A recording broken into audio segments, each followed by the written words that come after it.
I reviewed a bunch of bikes on Amazon. Oh yeah. But this is the first one with a perfect score. This has got 5 out of 5 stars, which I have never seen. Now there's only 23 reviews, so a handful of those might be paid reviews or employees. 23 is enough to where there might be some authentic and genuine reviews. So I'm curious to find out, why do people love this bike? Before I talk about that, I want to talk about price. This is the Windone E2 and it's being sold for $800. So the question we have to ask ourselves is, what do you typically get in an $800 bike? If you guys head to my website and you search all the bikes less than $1,000, you'll find out that most of those bikes are topping out about 18 to 19 miles per hour. This one is topping out at 27 miles an hour, which is the fastest e-bike for less than $1,000 that I've tried. So for speed, I would also give it a 5 out of 5. But for acceleration, not so much. I feel like these guys didn't really do too good of a job of the torque side of things. So for acceleration, I would give it like a 3 out of 5. But for brakes, that is a strong 5 for 5. There's only a handful of companies that have hydraulic brakes on a bike less than $1,000, and this is one of them. You got RSX levers. The play on that is just nice and smooth. The left side does control the rear, and the right side the front, so just keep that in mind. They do have motor cutoff. Hit the lever, twist the throttle, you got no power. When you hit the levers, the tail light does flash. They are just some nice brakes. I was very surprised to see that high quality on a bike this affordable.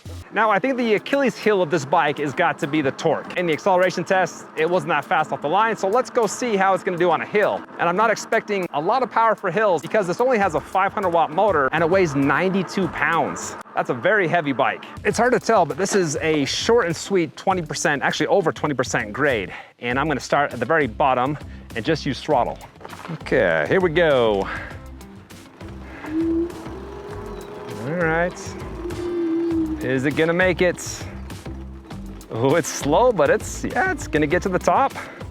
My expectation for that was not being able to make it, and it made it. And most times, you know, you're gonna be hitting a hill with momentum, and you could easily make that if you're, you know, going 15, 20 miles an hour. You know, for hills, I gotta go with 5 for 5. $800 bike, making it up a 20% grade hill, that's pretty dang good. Another thing that is pretty dang good, bam, bam, bam, is full suspension. You have motorcycle style in the front, you have spring in the rear, which you can adjust. The rear suspension is some of the best I've seen for a bike less than $1,000. Fantastic job on the suspension. That's an easy 5 for 5 for me. A few more things that I liked about the bike is the design. I like the tube frame, it just looks pretty cool. I like how huge the saddle is. It's like 2 feet long and it's angled up as it goes towards the rear of the bike. And then the tube just matches the saddle. It gives this streamlined look. The bad thing about this is that you can't adjust it. I'm a 5'11" guy and this is a bike that I would not suggest pedaling if you're my height. These moped style bikes, in my opinion, aren't meant for pedaling. It's more of just a full throttle type of a bike. And this one has a half twist throttle, feels pretty nice. I also like the headlight. You got a motorcycle style headlight that matches the motorcycle style suspension. I talked about the tail light before, but it is built into the frame. Below it is a reflector piece. And check out the fenders. They're plasticky and flimsy, but they're small. You know, you don't need a huge fender to cover that wheel because the underside of the saddle does. And then also in the front, it's got a little dinky fender on there, which matches the bike pretty well. I also like the ground clearance. So if I move this pedal up from the bottom of the chain to the ground, it's like 1.5 feet. You just have a ton of clearance. And that means that you're riding up a little bit higher, which I just think is more fun. I like the BMX style rims. You got a nice spread on the handlebars. The wiring is wrapped up tight as they could get it. The only thing I don't like as far as the design is the battery. Well, the battery's okay. I like the black of it. I just don't like this. You know, you got a sexy looking bike and then just kind of this dorky wording here. As far as the cockpit, you got nice feeling grips. I like the control pad. I see a lot of that style of control pad on bikes, $1,000 more than this. Then you have a color LCD screen, a 7-speed Shimano shifter. That's all standard equipment for bikes that I've seen that cost $1,500. The last thing I want to talk about is the range, which they rated at 46 miles. And they have a battery that you can take off and switch out if it ever goes bad. That does take 5 hours to recharge.